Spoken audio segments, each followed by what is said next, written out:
In the early 1930s, one of the most educated and advanced nations in the world made a decision that would reshape global history. Germany, a country famous for its philosophers, scientists, engineers, and cultural achievements, placed its future in the hands of a man who promised absolute authority, national rebirth, and revenge against enemies both real and imagined. That man was Adolf Hitler. Within just a few years, Germany's democracy collapsed. Political opposition vanished. A radical ideology based on extreme nationalism and racial hatred began to dominate the country. Soon after, Europe would once again descend into war. But historians have spent decades asking a single question: how did this happen? How did millions of ordinary citizens support a movement that would ultimately lead to the deadliest conflict in human history? The answer is not simple. It begins with defeat in World War I. It grows through economic collapse. It spreads through propaganda, fear, and political manipulation. The rise of Hitler was not inevitable. It was the result of many forces coming together at exactly the wrong time. To understand how Germany turned to Nazism, we must go back to the end of the First World War, when an empire collapsed and a fragile democracy struggled to survive. Because in the chaos that followed, a radical political movement found the opportunity it needed. And at its center stood a man who believed he was destined to lead Germany. In November 1918, World War I came to an end. After 4 brutal years of fighting, Germany was exhausted. Millions of soldiers had died, and the country's economy was near collapse. The German Empire, ruled by Kaiser Wilhelm II, suddenly disintegrated. The Kaiser abdicated and fled into exile. In its place, a new democratic government was formed, the Weimar Republic. But the new republic faced enormous challenges from the beginning. Many Germans had expected victory.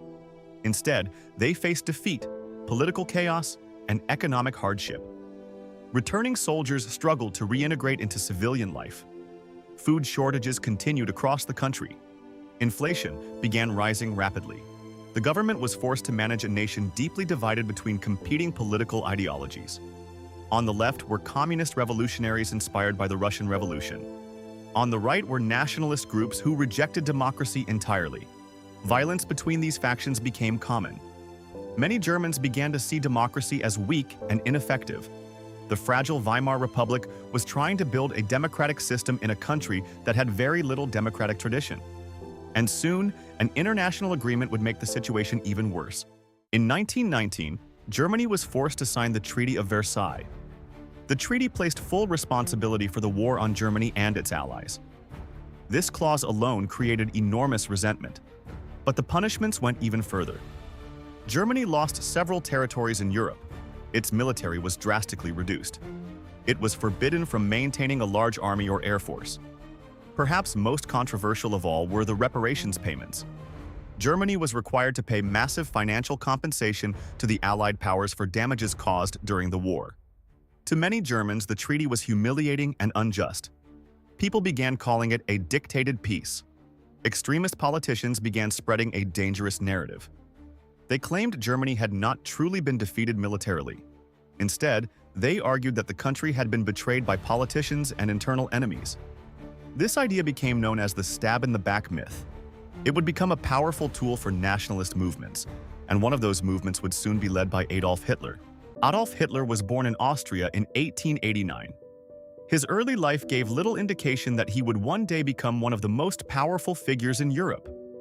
As a young man, Hitler dreamed of becoming an artist. He applied to the Vienna Academy of Fine Arts twice and was rejected both times. After these failures, Hitler lived in poverty in Vienna for several years. During this time, he was exposed to radical nationalist and anti-Semitic ideas that were circulating in parts of Austrian and German politics. These beliefs gradually became central to his worldview.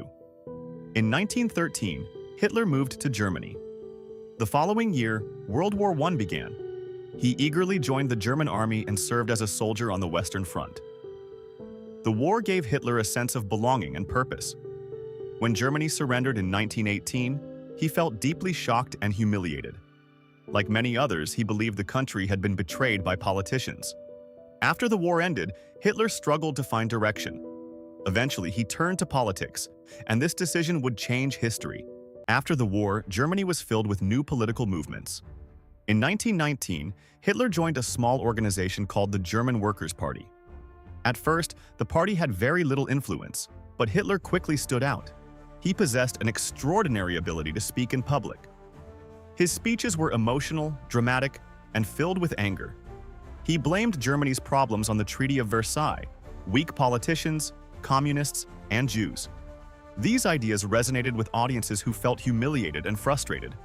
Within a short time, Hitler became the most important figure in the party. The organization soon renamed itself the National Socialist German Workers' Party, the Nazi Party. Although still small, the movement was beginning to grow. In 1923, Germany experienced a severe economic crisis. Hyperinflation caused prices to rise at unbelievable speeds. Savings became worthless almost overnight. Hitler believed the government was weak enough to overthrow.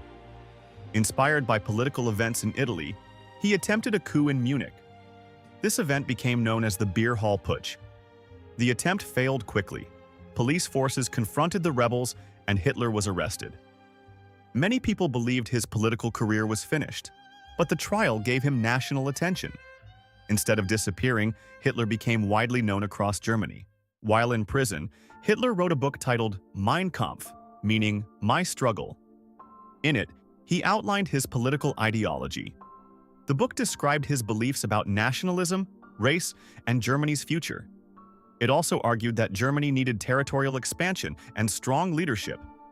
Although the book initially sold modestly, it became a foundational text for the Nazi movement. After his release, Hitler decided to pursue power through political means rather than violent revolution. For several years, the Nazi Party remained relatively small, but everything changed in 1929. The Great Depression began. Banks collapsed, factories closed, millions of Germans lost their jobs. Unemployment reached catastrophic levels. Many citizens lost faith in democratic institutions. The Nazi Party offered simple promises: jobs, stability, national pride. Support for Hitler began rising dramatically. The Nazis became experts at propaganda. They organized massive rallies, produced powerful posters, and used modern media to spread their message. Hitler was portrayed as a strong leader who could restore Germany's greatness. The movement's symbols, uniforms, and speeches created a powerful sense of unity and identity. By the early 1930s, the Nazi Party had become one of the most influential political forces in Germany. In January 1933, Germany's political system was in crisis. Conservative leaders believed they could control Hitler by giving him limited power. President Paul von Hindenburg appointed Hitler as Chancellor of Germany. This decision would have enormous consequences. Within months, Hitler began dismantling democratic institutions. Emergency laws restricted civil liberties. Political opponents were arrested. Germany was moving rapidly toward dictatorship. After passing the Enabling Act, Hitler gained the authority to rule without parliamentary approval. Political parties were banned. Opposition leaders disappeared. The Nazi regime took control of media, education, and public life. By 1934, Hitler had become the undisputed ruler of Germany. The transformation from democracy to dictatorship had happened with shocking speed, and the consequences would soon affect the entire world. The rise of Hitler remains one of the most important warnings in modern history. It shows how political instability, economic crisis, and powerful propaganda can transform a society. Germany did not become a dictatorship overnight. The change happened gradually, through fear, anger, and political decisions that underestimated the danger. Within only a few years of taking power, Hitler would push Europe toward another global war, a war that would cost tens of millions of lives. Understanding how Hitler rose to power is not only about studying the past. It is about recognizing how fragile democracy can be during times of crisis, and why history continues to matter today.